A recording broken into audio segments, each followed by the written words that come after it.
کان رسول اللہ صلی اللہ علیہ وسلم یضحی بکبشین اقرن فیحیل ینظر فی سواد ویأکل فی سواد ویمشی فی سواد۔ رسول اکرم صلی اللہ علیہ وسلم نے مدینہ منورہ میں دو جانور کالے سیاہ رنگ کے بکرے چت کبرے جو جب بیٹھتے تھے اس کا وہ بیٹھنے والا جو نیچے والا پیٹ والا حصہ ہوتا ہے وہ بھی سیاہ رنگ کا سیاہ اور اس میں کالے کالے نشانات تھے اور اس کے منہ کا رنگ بھی کالا سیاہ تھا، چنگے اچھی طرح صحت مند جو نبی علیہ الصلوۃ والسلام نے قربان کیے، اور دو بکرے آپ علیہ الصلوۃ والسلام نے خود اپنے ہاتھوں سے ذبح کیے۔ یہ ہے اس حدیث کا مطلب، یہ ہے کہ ہمیں جب قربانی لینی چاہیے صحت مند جانور کا اہتمام کرنا چاہیے، وہ جانور اللہ کے راستے میں پیش کرنا چاہیے۔ آپ کے سامنے ایک بات اور بتاتا چلا جاؤں،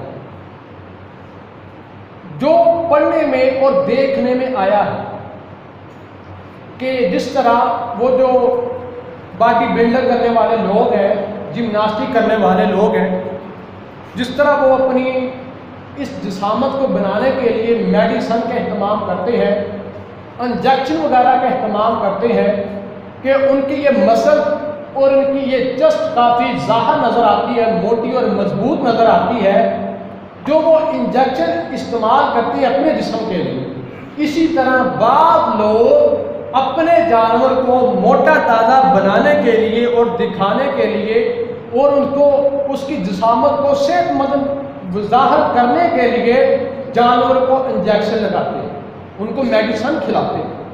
اور ایسا جانور جو آپ محسوس کریں یار یہ جانور ایسے اتنا موٹا کیسے ہو سکتا ہے، یہ ہمارے محلے کا آدمی اس نے جانور کو ایک سال میں پالا ہے، اگر اتنے ایک سال میں بادام پستے جتنا بھی اس نے کھلایا ہوگا یہ اتنا موٹا جانور کیسے بن سکتا ہے؟ تو بات یہ ہے ایسا جانور جس کے بارے میں آپ کو شک ہو، جو اس کی یہ اصل جسامت ہے، یہ اس کی خوراک کی بنا پر نہیں ہے بلکہ مصنوعی جو ادویات ہیں اس کی بنا پر ہے، تو ایسا جانور خریدنے سے گریز کریں۔ کیوں؟ اس کی وجہ ہے، میں نے باقاعدہ علماء کے فتاوی جات میں اس بات کو پڑھا ہے کہ ایسے جانور کی پسلیوں میں ایک چھوٹے چھوٹے وائٹ کلر کے دانے بن جاتے ہیں جو کہ جانور کے لیے ٹی بی کا مرض لاحق کرتے ہیں، اور وہ جو گوشت ہوتا ہے وہ انسان کی صحت کے لیے انتہائی نقصان دہ ہوتا ہے۔ اور ساتھ یہ بھی میں نے لکھا پڑھا ہے کہ اگر آپ جانور ذبح کرتے ہیں اور اس جانور کے جسم کے اندر کوئی وائٹ کلر کے دانے بنے آپ کو نظر آتے ہیں یا زخم بنے نظر آتے ہیں، آپ اس جانور کا گوشت کھانے سے گریز کریں۔ آپ نے قربانی کے لیے پیش کیا، آپ کی قربانی اللہ کے ہاں بارگاہ میں قبول ہوگی، انما الاعمال بالنیات، لیکن جو کنڈیشن ہے وہ اس سے ہمیں گریز کرنا چاہیے، ایسا گوشت آدمی کے لیے مضر صحت بنے گا۔ تو یہی بات ہے کہ جانور خریدتے وقت صحت مند تندرست جانور خریدیں جس کے بارے میں آپ کو یہ یقین ہو کہ یہ جانور مصنوعی ادویات کی بنا پر صحت مند نہیں ہے بلکہ قدرتی اناج کی وجہ سے صحت مند ہے۔ تو اللہ پاک ہمیں ایسے فراڈ سے بھی محفوظ فرمائے۔ اور اسی طرح بعض منڈیوں میں ایسا فراڈ بھی دیکھنے کو اور سننے کو باتیں ملی ہیں کہ جانور کے کان میں سوراخ تھا، وہ ایلفی کے ذریعے سے بھر دیا گیا، اس کا سینگ ٹوٹا ہوا تھا، ایلفی لگا کر اس کے سینگ کو جوڑ دیا گیا، فراڈ کر کے جانور کو بیچا گیا۔ ایسی باتوں سے بھی آپ بچیں۔ جب بھی قربانی خریدنے جائیں، خصوصاً اگر آپ کے دوست احباب میں کوئی قصاب ہے، جو گوشت کا کام کرنے والا کوئی کسائی ہے، آپ اس کو ساتھ لے جایا کریں۔ یا کوئی آپ یا آپ کے خاندان کا کوئی بزرگ ہے، 2-3 آدمی مل کر ساتھ لے جایا کریں اور جا کر چیک کر لیا کریں آیا کہ یہ جانور اس میں کوئی نقص تو نہیں ہے، تاکہ ہم اچھا جانور خرید کر اللہ کے راستے میں پیش کر سکیں۔ اور قربانی کے حوالہ سے دوسرے مسائل جو یہ ہے کہ جو آدمی قربانی کرنا چاہے وہ خود قربانی کرے۔ رسول اکرم صلی اللہ علیہ وسلم نے فرمایا ان النبی نحر 7 بدنات بیدہ قیاما وضحا بالمدینۃ بکبشین اقرنین املحین۔